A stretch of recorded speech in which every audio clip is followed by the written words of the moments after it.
इस वीडियो में हम इस सबमर्सिबल वाहन के पीछे की इंजीनियरिंग की जांच करेंगे, जिसका उपयोग मुख्य रूप से टाइटैनिक के मलबे की खोज और डेटा संग्रह के लिए वैज्ञानिक अनुसंधान के लिए किया जाता है। आंतरिक भाग में जाने वाला गेम कंट्रोलर है, जिसका उपयोग जहाज को चलाने के लिए किया जाएगा।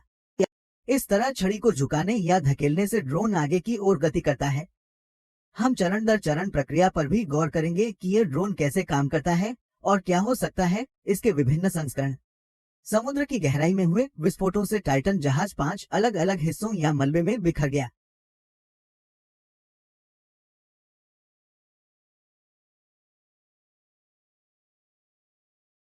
तो बने रहें और एक भी मौका न चूकें। महासागर गेट टाइटन। ये कोई पनडुब्बी नहीं है, बल्कि टाइटन एक साइक्लोप्स श्रेणी की मानवयुक्त पनडुब्बी है।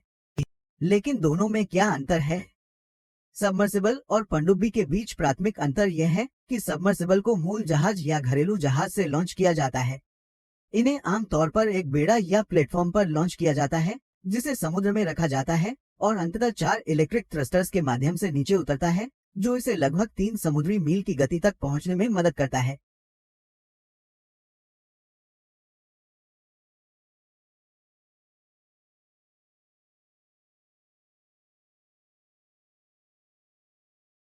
लेकिन एक पनडुब्बी बिना किसी बाहरी उपकरण के पानी के भीतर गोता लगा सकती है और उछाल की पूरी प्रक्रिया के दौरान सतह पर आ सकती है। ये बुनियादी प्रणाली हैं जो सबमर्सिबल बनाती हैं। नंबर 1, मदरशिप का नाम पोलर प्रिंस है, जो वास्तव में एक आइसब्रेकर है। नंबर 2, रैप, जो जहाज को एक निश्चित विभाग तक ले जाता है। नंबर 3, ओशन गेट टाइटन ही। आइए नजर डालते हैं इसके स्पेसिफिकेशन पर। जहाज की लंबाई 22 फीट 6-7 मीटर है, जो काफी गहराई तक जाने की क्षमता को देखते हुए काफी छोटी है। खैर, इसकी चौड़ाई लगभग 9.2 फीट या 2.8 मीटर है और ऊंचाई 8.3 फीट या 2.5 मीटर है। इसकी तुलना एक औसत इंसान से करने पर हमें यह कल्पना करने में मदद मिलेगी कि यह कितना छोटा है। इससे भी बेहतर, आइए इसकी तुलना एक छोटी एसयूवी से करें ताकि हमें इसके आयाम को बेहतर ढंग से समझने में मदद मिल सके। दिलचस्प बात यह है कि इसमें लगभग 5 लोग, एक पायलट और 4 यात्री सवार हो सकते हैं, जिन्हें फर्श पर बैठना पड़ता है और उनके पास घूमने के लिए सीमित जगह होती है। 8 घंटे तक ऐसे ही बैठे रहने की कल्पना करें। अगर किसी ने सवाल पूछा कि अगर प्रकृति बुलाए तो क्या होगा? हाँ, इस इमर्सिबल पर एक शौचालय है, लेकिन यह केवल पनडुब्बी के सामने स्थित एक गोपनीयता पर्दे द्वारा बाकी कैप्सूल से अलग किया गया है। जहाज का आंतरिक भाग काफी सरल है। आपके पास एक जॉयस्टिक होगी, जो वास्तव में एक वीडियो गेम नियंत्रक है, और जहाज को चलाने में मदद करने के लिए 2 मॉनिटर होंगे। एक समन करने वाले के लिए है और दूसरा किनारे पर रखा गया है, जो इस इमर्सिबल को चलाने के लिए है।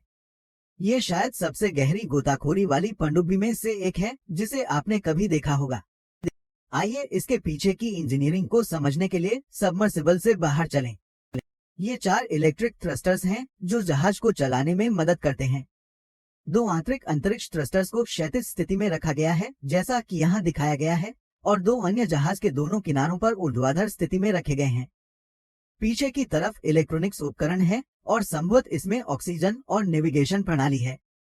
ये जहाज का एक मानव रहित हिस्सा है, जो कुछ कार्बन डाइऑक्साइड को रिसाइकल करने और पुनर्जीवित 50% ऑक्सीजन को केबिन में वापस पंप करने की क्षमता रखता है।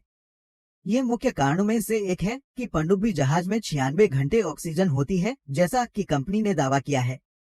दिलचस्प बात यह है कि यह प्रवेश द्वार टाइटेनियम से बना है और ऐसे ही खुलता है। ये जहाज का कैमरा है, जिसे 2 मॉनिटरों में से एक से देखा जा सकता है। गहरे समुद्र में गोता लगाने के लिए सामने की ओर 4 पैर आवश्यक हैं। इन सभी उपकरणों के साथ सबमर्सिबल 2-3 मील प्रति घंटे या 3 समुद्री मील की गति से 4000 मीटर या 13000 फीट की गहराई तक जा सकता है। अब जब हमने बुनियादी कार्य स्थापित कर लिए हैं, तो आइए देखें कि यह कैसे काम करता है।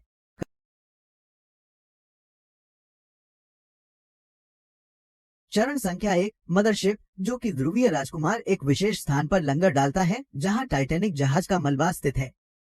चरण संख्या 2, रैप धीरे धीरे टाइटन सबमर्सिबल के साथ मदरशिप से उतरता है। चरण संख्या 3, ये धीरे धीरे एक निश्चित गहराई तक उतरेगा। चरण संख्या 4, छोटा टाइटन सबमर्सिबल निर्धारित प्लेटफॉर्म से अलग हो जाएगा।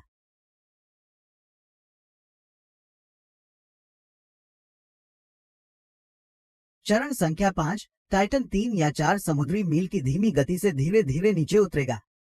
चरण संख्या 6, पायलट जहाज को चलाने के लिए जॉयस्टिक का उपयोग करेगा। इस तरह से ये कार्य करता है।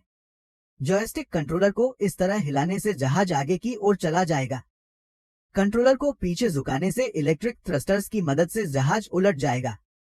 यदि पायलट बाएं या दाएं मुड़ना चाहता है तो उसे बस नियंत्रक को मोड़ना होगा और प्रभाव एनिमेशन में दिखाए गए अनुसार होंगे। जॉयस्टिक के बाईं ओर नीचे और ऊपर नियंत्रक है।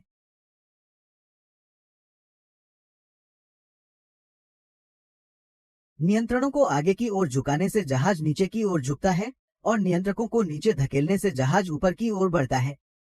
आइए एनिमेशन के माध्यम से 5 परिदृश्यों पर नजर डालें कि ओशियन गेट टाइटन सबमर्सिबल के साथ क्या हुआ होगा।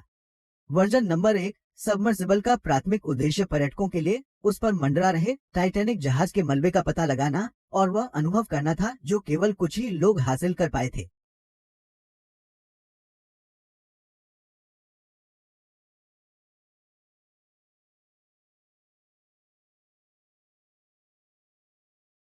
और ऐसा करते समय यह टाइटैनिक के मलबे में उलझ सकता था। संस्करण संख्या 2, बैटरी बंद हो गई होगी क्योंकि इसे संचालित करने के लिए 4 इलेक्ट्रिक प्रोपेलर की आवश्यकता होती है। वर्जन नंबर 3, गहरे समुद्र की गहराई में अत्यधिक दबाव के कारण जहाज में मौजूद एकमात्र शीशा टूट गया होगा।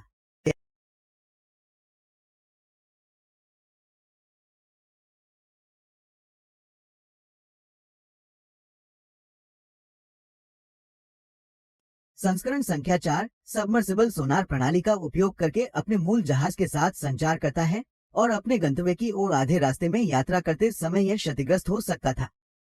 चूंकि इसमें कोई नेविगेशन प्रणाली नहीं है, इसलिए जहाज खतरे से बचने में सक्षम नहीं हो सकता है। संस्करण संख्या 5, हमें उम्मीद है कि ड्रोन फिर से सतह पर आ गया होगा, लेकिन चूंकि इसे केवल बाहरी हिस्से से ही खोला जा सकता था, ये बचाव कर्मियों के साथ संवाद करने का एक मुद्दा होता। लेकिन रिपोर्ट्स के मुताबिक हमारा मानना है कि ये इम्प्लोजन है, यानी सबमर्सिबल के अंदर से विस्फोट हुआ है और मलबा टाइटैनिक से सिर्फ 1600 फीट की दूरी पर स्थित है और इसमें 5 हिस्से शामिल हैं, जैसा कि यहाँ एनिमेशन में दिखाया गया है। ये F-16 फाइटर जेट का इंटीरियर है। दाहिनी ओर छड़ी अपने सभी कार्यों के साथ है। दिलचस्प बात यह है कि ये केवल 1/4 इंच ही आगे बढ़ता है, लेकिन इसकी सीमित गति से मूर्ख मत बनो क्योंकि यह इस विमान को किसी भी दिशा में मोड़ सकता है। ठीक इसी प्रकार यदि आप छड़ी को बाईं ओर घुमाएंगे तो विमान बाईं ओर लुढ़क जाएगा। हम बिल्कुल इस F-16 फाइटर जेट की तरह ही मूल वीडियो बनाते हैं और यह कैसे काम करता है।